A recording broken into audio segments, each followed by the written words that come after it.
In this video, I'll show you how to use Teleprompter on CapCut. First, open the CapCut app on your phone. From the home screen, look for the camera, record, or teleprompter option. Depending on your version of CapCut, the teleprompter may appear inside the recording tools instead of the normal editing timeline. Tap Teleprompter if you see it.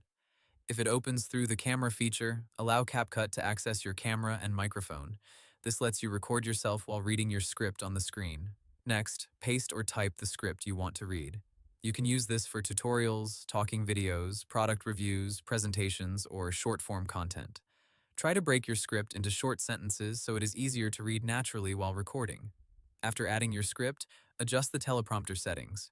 You may be able to change the text size, scrolling speed, text color, or background style. Make the text large enough to read comfortably, but not so large that only a few words appear at a time. Now test the scrolling speed before recording. If the text moves too fast, slow it down. If it moves too slowly, increase the speed a little. The goal is to read in a calm and natural voice without rushing.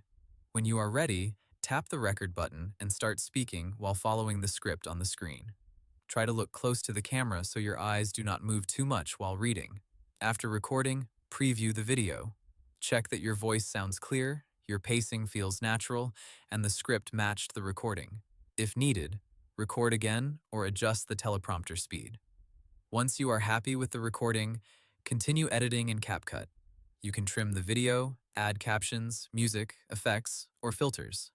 Finally, tap Export in the top right corner, choose your preferred video quality, and save the finished video to your device. Hope the tutorial was helpful. Subscribe to my channel and see you in the next video.